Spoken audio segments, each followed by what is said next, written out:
ಪ್ರೇಮಲೋಕದ ಪಾರಿಜಾತವೇ ಯಾಕೆ ನೀನು ಎದೆಯ ತುಂಬಿದೆ.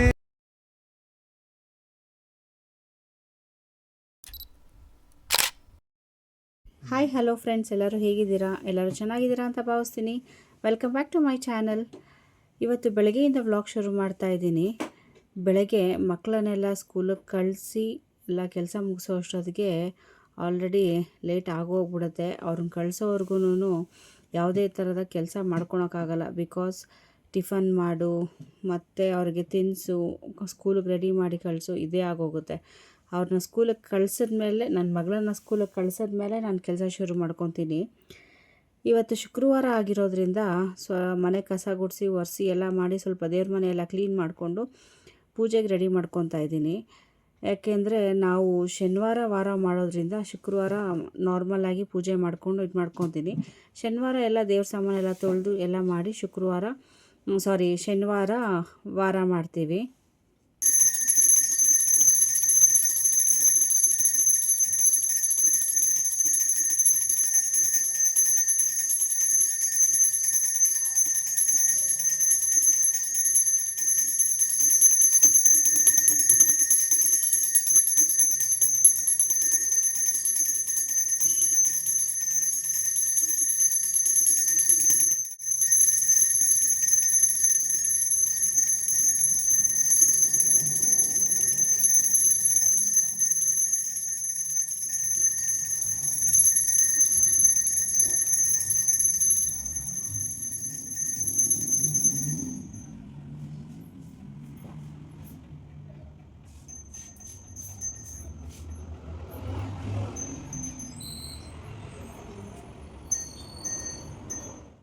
ರಜಾ ಇದ್ದಾಗ ಒಂಥರ ರುಟೀನ್, ಆದರೆ ಸ್ಕೂಲ್ ಸ್ಟಾರ್ಟ್ ಆದಾಗ ಒಂಥರ ರುಟೀನ್ ಸ್ಟಾರ್ಟ್ ಆಗುತ್ತೆ.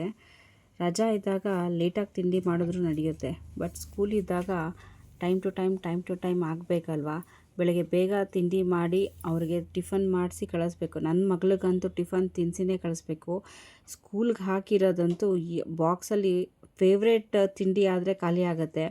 ಇಲ್ಲ ಅಂತಂದರೆ ಅದು ಹಂಗೆ ಒಂದೆರಡು ತುತ್ತು ತಿಂದು ವಾಪಸ್ ಬಂದಿರುತ್ತೆ. ಅದೇನು ಮಾಡ್ತಿರ್ತಾರೋ ಈ ಮಕ್ಕಳು ಗೊತ್ತಿಲ್ಲ. ನಾನು ಅವಳಿಗೆ ಎಲ್ಲ ಮಾಡಿ ಮುಗಿಸೋ ಅಷ್ಟರಲ್ಲೇ ನನಗೆ 8:45 9 o'clock ಅವಳನ್ನ ಕಳಿಸೋಷ್ಟರಲ್ಲಾಗುತ್ತೆ. 8:45 ಅವಳು ಮನೆ ಬಿಡ್ತಾಳೆ.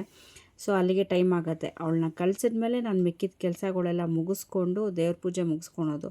ಸೊ ಅಲ್ಲಿಗೆ ನನಗೆ 10-10:30 ಆಗೇ ಹೋಗುತ್ತೆ. ನನಗೆ ದೇವ್ರ ಪೂಜೆ ಎಲ್ಲ ಮುಗಿಸಿ ಮನೆ ಕೆಲಸ ಮುಗಿಸಿ ದೇವ್ರ ಪೂಜೆ ಮುಗಿಸೋ ಅಷ್ಟೊತ್ತಿಗೆನೇ. ಶನಿವಾರ ಆದರೆ ಇದ್ದಿದ್ದು ಲೇಟ್ ಆಗೋಗುತ್ತೆ. ಯಾಕೆ ಅಂತಂದರೆ ನಾನು ಹೇಳ್ದಂಗೆ ದೇವ್ರ ಮನೆಯೆಲ್ಲ ಕ್ಲೀನ್ ಮಾಡಿಕೊಂಡು ವಾರ ಮಾಡೋ ಅಷ್ಟೊತ್ತಿಗೆ ಲೇಟಾಗಿ ಹೋಗುತ್ತೆ. ಈಗ ನಾವು ಶುಕ್ರವಾರ ಸಿಂಪಲ್ಲಾಗಿ ಈ ಥರ ನಮ್ಮ ಮನೆಯಲ್ಲಿ ಹೀಗೆ ಪೂಜೆ ಮಾಡ್ಕೊತೀನಿ.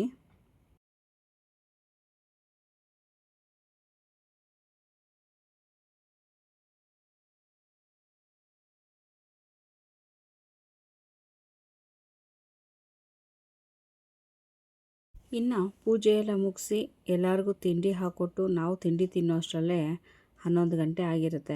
ಅದರಲ್ಲಿ ನನ್ನ ಹಸ್ಬೆಂಡ್ ಬೇರೆ ಬೈತಾ ಇರ್ತಾರೆ, 11 ಗಂಟೆ ಆದರೂ ತಿಂಡಿ ತಿನ್ನಲ್ಲ, 10 ಗಂಟೆ ಆದರೂ ತಿಂಡಿ ತಿನ್ನಲ್ಲ ಅಂತ ಅಂದ್ಬಿಟ್ಟು. ಇಷ್ಟು ಕೆಲಸ ಎಲ್ಲ ಮುಗಿಸೋ ಅಷ್ಟೊತ್ತಿಗೆ ಸಾಕಾಗೋಗುತ್ತೆ. ತಿಂಡಿ ತಿಂದ ಮೇಲೆ ಕೆಲಸ ಮಾಡ್ತೀವಿ ಅಂತಂದರೆ ಅದು ಸುಳ್ಳು. ಬಿಕಾಸ್ ತಿಂಡಿ ತಿಂದ ಮೇಲೆ ಒಂದು 5 ನಿಮಿಷ ಕುತ್ಕೊಳ್ಳೋಣ ಅನಿಸ್ತಾ ಇರುತ್ತೆ.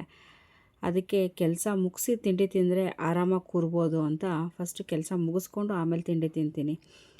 ತಿಂಡಿ ಮುಗಿಸಿ ಬೇರೆ ಕೆಲಸ ಎಲ್ಲ ಮುಗಿಸೋ ಅಷ್ಟೊತ್ತಿಗೆ ಆಲ್ರೆಡಿ 12-12:30 ಆಗಿತ್ತು.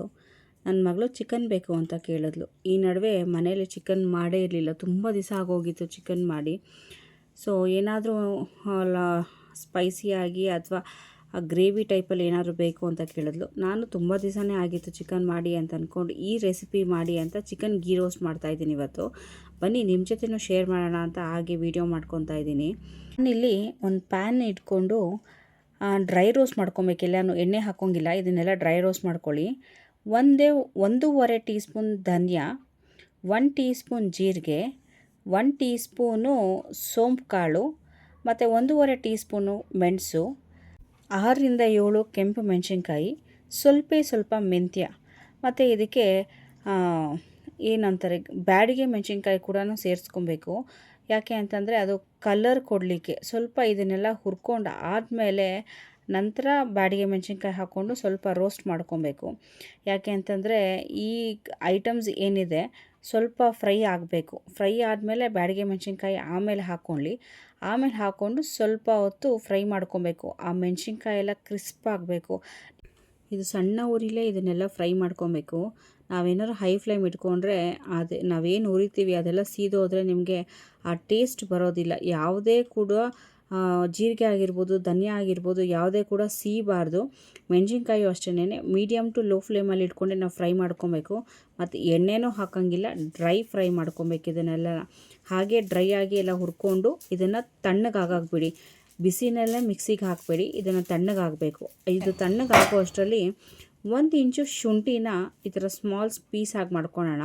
ಯಾಕೆ ಅಂತಂದರೆ ಇದನ್ನು ಮಿಕ್ಸಿಗೆ ಹಾಕ್ಕೊಬೇಕು. ಅದಕ್ಕಾಗಿ ಸ್ವಲ್ಪ ಶುಂಠಿ ಮತ್ತು ಬೆಳ್ಳುಳ್ಳಿ, ನಾನಿಲ್ಲಿ 1 ಗಡ್ಡೆಯಷ್ಟು ಬೆಳ್ಳುಳ್ಳಿ ತೊಗೊಂಡಿದ್ದೀನಿ.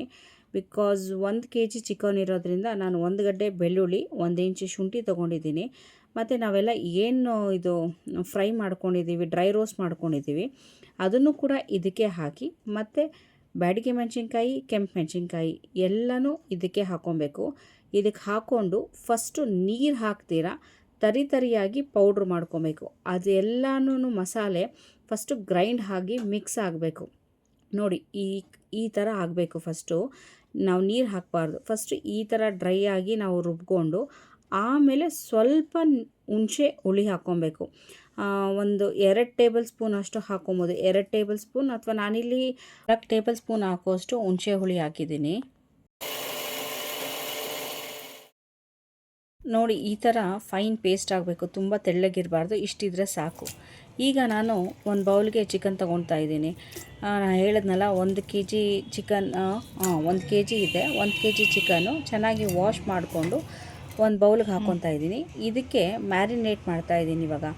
ಈ ಮ್ಯಾರಿನೇಷನ್ಗೆ ನಾನು ಪೇಸ್ಟ್ ಮಾಡ್ಕೊಂಡಿದ್ದು ಚಿಕನ್ನು, ಅರಿಶಿನ ಪುಡಿ. ಈ ಅರಿಶಿನ ಹೊರನಾಡು ಹೋಗಿದ್ವಲ್ಲ ಇದೆ ಅದು.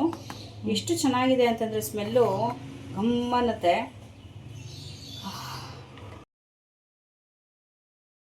ಚೆನ್ನಾಗಿದೆ ಇದು. ಯಾರಾದರೂ ಹೋದರೆ ಹೊರನಾಡು ಹಳ್ಳಿ ಮನೆ ಸ್ಪೆಷಲ್ ಅಂತ ಇದೆಯಲ್ಲ, ಅದೇ ಇದು. ತುಂಬ ಚೆನ್ನಾಗಿದೆ. ಯಾರಾದರೂ ಹೋದರೆ ಡೆಫಿನೆಟಾಗಿ ಪರ್ಚೇಸ್ ಮಾಡಿ. ಇದು ಖಾಲಿ ಆದಮೇಲೆ ಆರ್ಡ್ರ್ ಮಾಡಿ ತರಿಸ್ಕೊಬೇಕು. ತುಂಬ ಚೆನ್ನಾಗಿದೆ, ಪ್ಯೂರ್ ಆಗಿದೆ. ಅರಿಶಿನದ ಕೊಂಬಲ್ಲಿ ಕುಟ್ಟಿ ಪುಡಿ ಮಾಡಿರೋದಂತೆ ಇದು. ಚೆನ್ನಾಗಿದೆ. ಸ್ಮೆಲ್ಲು ಕೂಡ ನಿಮಗೆ ಸೇಮ್ ಅರಿಶಿನದ ಕೊಂಬಲ್ಲಿ ನಾವು ಹೆಂಗೆ ಕುಟ್ಟಿ ಪುಡಿ ಮಾಡಿರ್ತೀವಲ್ಲ ಆ ಸ್ಮೆಲ್ ಬರುತ್ತಲ್ಲ, ಅದೇ ಥರ ಸ್ಮೆಲ್ ಇದೆ. ಚೆನ್ನಾಗಿದೆ, ಬರ್ತಿದೆ. ಪ್ರೈಸ್ ಬಂದು ಇದು 110 rupees. ಚೆನ್ನಾಗಿದೆ. ಈಗ ನಾನು ಇದಕ್ಕೆ ಉಪ್ಪು ಹಾಕ್ಕೊತಾ ಇದ್ದೀನಿ. ಉಪ್ಪು 1/4 ಟೀ ಸ್ಪೂನ್ ಹಾಕಿದ್ದೀನಿ. ನಾನು 1 kg ಚಿಕನ್ಗೆ 1/4 ಟೀ ಸ್ಪೂನ್ ಹಾಕಿದ್ದೀನಿ. ಮತ್ತು ನಾವು ಮಸಾಲ ಪೇಸ್ಟ್ ಏನು ಮಾಡ್ಕೊಂಡಿದ್ದೀವಿ ಅದನ್ನು ಫುಲ್ಲು ಹಾಕ್ಕೊತಾ ಇದ್ದೀನಿ. ಫುಲ್ಲು ಹಾಕ್ಕೊಂಡು ಮ್ಯಾರಿನೇಷನ್ಗೆ ಮಿಕ್ಸ್ ಮಾಡ್ತಾಯಿದ್ದೀನಿ. ಅದೇನು ಪೇಸ್ಟ್ ಉಳಿಸ್ಕೊಬೇಕು ಅಂತ ಏನಿಲ್ಲ, ಫುಲ್ಲು ಪೇಸ್ಟ್ ಹಾಕ್ಕೊಂಬಿಟ್ಟು ಇದನ್ನು ಫುಲ್ ಚಿಕನ್ನ ಕಲಿಸ್ಬೇಕು. ಮತ್ತು ಮೊಸರು ಬಂದು 3 ಟೇಬಲ್ ಸ್ಪೂನ್ ಅಥವಾ 4 ಟೇಬಲ್ ಸ್ಪೂನ್ ಮೊಸರು ಹಾಕ್ಕೊಳ್ಳಿ. ಮತ್ತು 2 ಟೇಬಲ್ ಸ್ಪೂನ್ ನಿಂಬೆಹಣ್ಣು, ನಾನು ಒಂದು ಅರ್ಧ ಹೋಳು ನಿಂಬೆಹಣ್ಣು ಪೂರ್ತಿ ಹಿಂಡಿದ್ದೀನಿ. ಚೆನ್ನಾಗಿ ಮಿಕ್ಸ್ ಮಾಡಿ ಇದನ್ನು ಚಿಕನ್ಗೆ ಮಸಾಲೆ ಎಲ್ಲ ಹಿಡಿಬೇಕು. ಅಷ್ಟು ಚೆನ್ನಾಗಿ ಮಿಕ್ಸ್ ಮಾಡಬೇಕು. ಉಪ್ಪು, ಹುಳಿ, ಖಾರ ಏನು ನಾವು ಮಿಕ್ಸ್ ಮಾಡಿದ್ದೀವಿ ಅದನ್ನೆಲ್ಲ ಚಿಕನ್ಗೆ ಇಳಿದ್ರೆ, ಅಬ್ಸಾರ್ಬ್ ಮಾಡಿದ್ರೆ ಟೇಸ್ಟು ತುಂಬಾ ಚೆನ್ನಾಗಿರುತ್ತೆ. ಚೆನ್ನಾಗಿ ಮಿಕ್ಸ್ ಮಾಡಿದ್ಮೇಲೆ ಅಟ್ಲೀಸ್ಟ್ ಒಂದು 1/2 hour ಮ್ಯಾರಿನೇಟ್ ಮಾಡಬೇಕು. ಟೇಸ್ಟ್ ನಮ್ಗೆ ಅವಾಗ ತುಂಬ ಚೆನ್ನಾಗಿ ಬರುತ್ತೆ. ಮತ್ತು ಚಿಕನ್ನು ಸಾಫ್ಟಾಗಿರುತ್ತೆ. ಮೊಸರು ಹಾಕೋದ್ರಿಂದ ಚಿಕನ್ ಸಾಫ್ಟಾಗಿ ಬರುತ್ತೆ. ನಾನು ಹೇಳ್ದಾಗೇ ಇದು ಚಿಕನ್ ಗೀ ರೋಸ್ಟ್ ಆಗಿರೋದ್ರಿಂದ ತುಪ್ಪ ಹಾಕಬೇಕು, ಎಣ್ಣೆಲಿ ಫ್ರೈ ಮಾಡಬಾರ್ದು. ನಾನು ತುಪ್ಪ ತೊಗೊಂಡಿದ್ದೀನಿ. ಏನಿಲ್ಲ ಅಂತಂದ್ರೆ ಒಂದು 4-5 ಟೇಬಲ್ ಸ್ಪೂನ್ ತುಪ್ಪ ಹಾಕಿದ್ದೀನಿ. ತುಪ್ಪ ಸ್ವಲ್ಪ ಕಾದ್ಮೇಲೆ ಸಣ್ಣಗೆ ಚಾಪ್ ಮಾಡ್ಕೊಂಡಿರೋ ಈರುಳ್ಳಿ ಹಾಕಿ ಚೆನ್ನಾಗಿ ಫ್ರೈ ಮಾಡಬೇಕು. ಈರುಳ್ಳಿ ಆ ತುಪ್ಪದಲ್ಲಿ ಫ್ರೈ ಆಗ್ತಿದ್ದಂಗೆ ನಿಮ್ಗೆ ಆ ಸ್ಮೆಲ್ ಬರುತ್ತಲ್ವ, ಘಮ್ ಅಂತ ಒಂಥರ ಅರೋಮಾ, ಅದೇ ನಿಮಗೆ ಒಂಥರ ಫ್ಲೇವರ್ ಚೆನ್ನಾಗಿ ಕೊಡುತ್ತೆ. ಅಷ್ಟು ತುಪ್ಪದಲ್ಲಿ ಚೆನ್ನಾಗಿ ಫ್ರೈ ಆಗಬೇಕು. ಇಷ್ಟು ತುಪ್ಪದಲ್ಲೇ ಮಾಡಬೇಕಾ ಅಂತಿಲ್ಲ, ನೀವು ತುಪ್ಪದಲ್ಲಿ ಮಾಡಿ ನೋಡಿ. ಇದನ್ನು ಗೀ ರೋಸ್ಟ್ ಅದಕ್ಕೆ ಹೆಸರು ಹೆಂಗೆ ಕೊಟ್ಟಿದ್ದೀವಿ ಅಂತಂದರೆ ಅಷ್ಟೇ ಟೇಸ್ಟು ಚೆನ್ನಾಗಿರುತ್ತೆ. ಮತ್ತು ನಾವೇನು 1/2 hour ಮ್ಯಾರಿನೇಟ್ ಮಾಡಿಟ್ಟಿರ್ತೀವಿ ಆ ಚಿಕನ್ನ ಹಾಕಬೇಕು. ನಾವು ಈರುಳ್ಳಿ ಟ್ರಾನ್ಸ್ಲೂಸೆಂಟ್ ಆಗ್ತಿದ್ದಂಗೆನೇ ಮ್ಯಾರಿನೇಟ್ ಮಾಡಿರೋ ಚಿಕನ್ ಹಾಕಿ ಚೆನ್ನಾಗಿ ಫ್ರೈ ಮಾಡ್ಕೊಬೇಕು. ಆ ತುಪ್ಪದಲ್ಲೇ ಇದನ್ನು ಫ್ರೈ ಆಗಬೇಕು ಚಿಕನ್ನು. ಎಣ್ಣೆ ಯೂಸ್ ಮಾಡೋಂಗೆ ಇಲ್ಲ ಇದಕ್ಕೆ. ಅದನ್ನು ತುಪ್ಪದಲ್ಲಿ ನೀವು ಫ್ರೈ ಮಾಡ್ತಿದ್ದಾಗೆ ಗೊತ್ತಾಗುತ್ತೆ ನಿಮಗೆ ಟೇಸ್ಟ್, ಅದು ತಿಂದಾಗ ಗೊತ್ತಾಗುತ್ತೆ. ಮತ್ತು ಮಿಕ್ಸಿಲಿ ಏನು ಮಸಾಲೆ ಇದೆ ಆ ಉಳಿದಿರೋ ಮಸಾಲೆಗೆ ನೀರು ಹಾಕಿ ನಾನು ಅದನ್ನು ಮತ್ತೆ ಈ ಚಿಕನ್ಗೆ ಆ್ಯಡ್ ಮಾಡ್ಕೊತಾ ಇದ್ದೀನಿ. ಮತ್ತು ಚಿಕನ್ಗೆ ಸ್ವಲ್ಪ ಬೇಯಕ್ಕೆ ಬಿಡಬೇಕು. ನಾನು ಉಪ್ಪು ಹಾಕಿಲ್ಲ, ಮ್ಯಾರಿನೇಷನ್ಗೆ ಉಪ್ಪು ಹಾಕಿದ್ದೀನಿ. ಆಮೇಲೆ ನೋಡ್ಕೊಂಡು ಹಾಕ್ಕೊಳ್ಳೋಣ ಅಂತ ಅಂದ್ಬಿಟ್ಟು ಸ್ವಲ್ಪ ಚಿಕನ್ನ ಬೇಯಕ್ಕಿಟ್ಟಿದ್ದೀನಿ. ಚಿಕನ್ನು ಸ್ವಲ್ಪ ಕುದಿ ಬರ್ತಿದ್ದಂಗೆನೇ ಆಮೇಲೆ ಒಂದು ಸ್ವಲ್ಪ ಒಂದು ಮುಕ್ಕಾಲು ಭಾಗ ಬೆಂದಿದೆ ಅಂದಾಗೆ ನಾನು ಉಪ್ಪು ಆ್ಯಡ್ ಮಾಡ್ತಾಯಿದ್ದೀನಿ. ಬಿಕಾಸ್ ನಾನು ಮ್ಯಾರಿನೇಷನ್ಗೂ ಹಾಕಿದ್ದೀನಿ, ಅದನ್ನು ಟೇಸ್ಟ್ ನೋಡಿ ಬೆಂದಾದಮೇಲೆ ಹಾಕ್ಕೊಳ್ಳೋಣ ಅಂತ ಅಂದ್ಬಿಟ್ಟು. ನೋಡಿ ನಿಮಗೆ ಆ ಕುದೀತಾ ಇದ್ದಾಗೆ ನಿಮಗೆ ಆ ಅರೋಮಾ ಏನಿದೆ ನಿಮಗೆ ಸೂಪರಾಗಿರುತ್ತೆ. ಚಿಕನ್ ಗೀ ರೋಸ್ಟ್ ನಿಮಗೆ ಎಣ್ಣೆ ಬಿಡ್ತಾ ಬರುತ್ತೆ, ಸಾರಿ ತುಪ್ಪ ಸೈಡಲ್ಲೆಲ್ಲ ಬಿಡ್ತಾ ಬರುತ್ತೆ.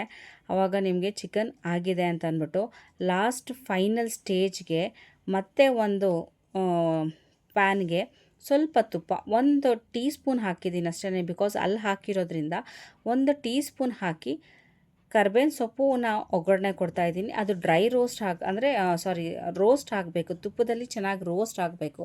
ರೋಸ್ಟ್ ಆದಮೇಲೆ ಚಿಕನ್ ಬೆಂದಿದೆಯಲ್ವ ಅದಕ್ಕೆ ಇದನ್ನು ಹಾಕಿ ಆ ಫ್ಲೇವರ್ ಕೂಡ ಕರ್ಬೇವಿನ ಸೊಪ್ಪು ಫ್ಲೇವರ್ ಚೆನ್ನಾಗಿ ಕೊಡುತ್ತೆ ಗೀ ರೋಸ್ಟ್ಗೆ. ಆ್ಯಕ್ಚುಲಿ ಇದು ಡ್ರೈ ಮಾಡಬೇಕು. ಇದು ಪೂರ್ತಿ ಇದು ಗ್ರೇವಿ ಥರ ಏನಿದೆ ಇದು ಚೆನ್ನಾಗಿ ಡ್ರೈ ಆಗಿ ಲಾಸ್ಟಲ್ಲಿ ನಾವು ಕಾಯಿ ತುರಿ ಹಾಕ್ಕೊಬೇಕು. ನನ್ನ ಮಗಳು ಬೇಡ ಗ್ರೇವಿ ಥರ ಬೇಕು ಅಂತಂದಿದ್ದಕ್ಕೆ ನಾನು ಇಲ್ಲಿ ಗ್ರೇವಿ ಕನ್ಸಿಸ್ಟೆನ್ಸಿ ಮಾಡಿದ್ದೀನಿ.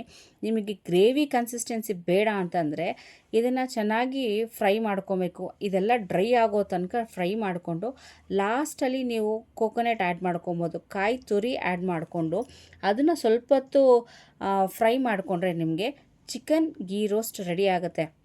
ಅಥವಾ ನಿಮ್ಗೆ ಯಾರಿಗಾದರೂ ಆ ಥರ ಬೇಡ, ನಿಮಗೆ ಗ್ರೇವಿ ಬೇಕು ಅಂತಂದರೆ ನೋಡಿ ಈ ಕನ್ಸಿಸ್ಟೆನ್ಸಿ ಬಂದರೆ ಸಾಕು. ಈ ಥರ ಗ್ರೇವಿ ಕನ್ಸಿಸ್ಟೆನ್ಸಿ ಇದ್ದರೆ ಸಾಕು. ಆವಾಗ ನೀವು ಚಪಾತಿ, ಪೂರಿ, ಪರೋಟ, ಇಡ್ಲಿ ಎಲ್ಲದಕ್ಕೂ ಇದನ್ನು ಸೈಡ್ ಡಿಶ್ ಆಗಿ ಮಾಡ್ಕೊಬೋದು, ಸೈಡ್ ಡಿಶ್ ಆಗಿ ಹಾಕ್ಕೊಬೋದು. ನನ್ನ ಮಗಳು ಇದು ಪರೋಟಾಗೆ ಬೇಕು ಅಂತ ಕೇಳಿದ್ದಕ್ಕೆ ನಾನು ಗ್ರೇವಿ ಟೈಪ್ ಮಾಡಿದ್ದೀನಿ. ಇಲ್ಲ ಯೂಶ್ವಲಿ ನಾನು ಒಂದು ಸತಿ ಡ್ರೈ ಮಾಡಿದ್ದೆ. ನೀವು ಯಾರಾದರೂ ಟ್ರೈ ಮಾಡೋಂಗಿದ್ರೆ ಅದನ್ನು ಒಂದು ಸತಿ ಟ್ರೈ ಮಾಡಿ. ಜಸ್ಟ್ ಅಷ್ಟೇ. ಇದನ್ನು ಸ್ವಲ್ಪ ನೀರು ಆ್ಯಡ್ ಮಾಡಿಕೊಂಡು ಅದನ್ನು ಡ್ರೈ ಆಗೋವರೆಗೂ ಮಾಡಿಕೊಂಡು ಲಾಸ್ಟಲ್ಲಿ ಕೋಕೋನಟ್ ಆ್ಯಡ್ ಮಾಡ್ಕೊಳ್ಳಿ. ಕೋಕೋನಟ್ ತುರಿ ಆ್ಯಡ್ ಮಾಡಿಕೊಂಡು ಲಾಸ್ಟಲ್ಲಿ ನೀವೇನಿದೆ ಆ್ಯಸ್ ಯೂಶ್ವಲ್ ಕೊತ್ತಂಬರಿ ಸೊಪ್ಪು ಆ್ಯಡ್ ಮಾಡಿಕೊಂಡ್ರೆ ಗೀ ರೋಸ್ಟ್ ರೆಡಿ. ಗ್ರೇವಿ ಬೇಕು ಅಂದವರು ಈ ಕನ್ಸಿಸ್ಟೆನ್ಸಿ ರೆಡಿ. ಸೊ ಇಲ್ಲಿಗೆ ನನ್ನ ಚಿಕನ್ ಗೀ ರೋಸ್ಟ್ ರೆಡಿಯಾಗಿದೆ. ಯಾರೆಲ್ಲ ಟ್ರೈ ಮಾಡಿಲ್ಲ ಪ್ಲೀಸ್ ಟ್ರೈ ಮಾಡಿ ಕಮೆಂಟ್ ಹಾಕಿ ಹೇಗೆ ಬಂದಿದೆ ಅಂತ ಅಂದ್ಬಿಟ್ಟು. ಸೊ ನನಗೂ ಗೊತ್ತಾಗುತ್ತೆ ನಾನು ಮಾಡಿರೋ ಡಿಶ್ ಹೇಗಿದೆ, ಅಥವಾ ನಿಮಗೆ ಚೆನ್ನಾಗಿ ಅನ್ನಿಸ್ತಾ, ಚೆನ್ನಾಗಿ ಅನಿಸಿಲ್ವಾ ಅಂತ ಅಂದ್ಬಿಟ್ಟು ಏನೇ ಇದ್ರೂ ಕಮೆಂಟ್ ಹಾಕಿ. ಸೊ ನಾನು ನೆಕ್ಸ್ಟ್ ವೀಡಿಯೋಸ್ ಮಾಡಲಿಕ್ಕೆ ನನಗೆ ಎಂಕರೇಜ್ ಸಿಗ್ದಂಗೆ ಆಗುತ್ತೆ. ನಿಮ್ಮ ಎಲ್ಲರ ಸಪೋರ್ಟ್ ನನಗೆ ಬಹಳ ಮುಖ್ಯವಾಗಿರುತ್ತೆ. ನಿಮ್ಮೆಲ್ಲರ ಪ್ರೋತ್ಸಾಹ ನನಗೆ ಬಹಳ ಮುಖ್ಯ. ಆದ್ದರಿಂದ ಯಾರೆಲ್ಲ ನನ್ನ ಚಾನಲ್ನ ಸಬ್ಸ್ಕ್ರೈಬ್ ಮಾಡ್ಕೊಂಡಿರಾ ನೋಡ್ತಾ ಇದ್ದೀರಾ, ಪ್ಲೀಸ್ ಡೂ ಸಬ್ಸ್ಕ್ರೈಬ್ ಮಾಡಿಕೊಂಡು ನನ್ನ ಚಾನಲ್ನ ನೋಡಿ, ಮತ್ತು ಲೈಕ್ ಮಾಡಿ, ಶೇರ್ ಮಾಡಿ, ಪಕ್ಕದಲ್ಲಿರೋ ಬೆಲ್ ಐಕಾನ್ನ ಪ್ರೆಸ್ ಮಾಡಿ. ಸೊ ನಾನು ಹಾಕೋ ಎಲ್ಲ ವೀಡಿಯೋ ನೋಟಿಫಿಕೇಷನ್ಸು ನಿಮಗೆ ಬರುತ್ತೆ. ನೆಕ್ಸ್ಟ್ ಅಪ್ಕಮಿಂಗ್ ವೀಡಿಯೋಸಲ್ಲಿ ಈ ಥರದ ವೆರೈಟೀಸ್ ಆಫ್ ಚಿಕನ್ ಡಿಶಸ್ನ ಅಪ್ಲೋಡ್ ಮಾಡ್ತೀನಿ. ಸೊ ಇಲ್ಲಿಗೆ ನನ್ನ ಡೈಲಿ ವ್ಲಾಗ್ನ ಎಂಡ್ ಮಾಡ್ತಾ ಇದ್ದೀನಿ friends. Okay, thanks for watching. ಯಾರೆಲ್ಲ ಇದು ಡಿಶ್ನ ಟ್ರೈ ಮಾಡಿಲ್ಲ ಮತ್ತೆ ಇನ್ನೊಮ್ಮೆ ಹೇಳ್ತಾ ಇದ್ದೀನಿ, ಟ್ರೈ ಮಾಡಿ ನಿಮ್ಗೆ ಹೇಗೆ ಅನ್ನಿಸ್ತು ಅಂತ ಕಮೆಂಟ್ ಸೆಕ್ಷನಲ್ಲಿ ಕಮೆಂಟ್ ಮಾಡಿ. Thanks for watching. Bye. Stay tune for the next videos.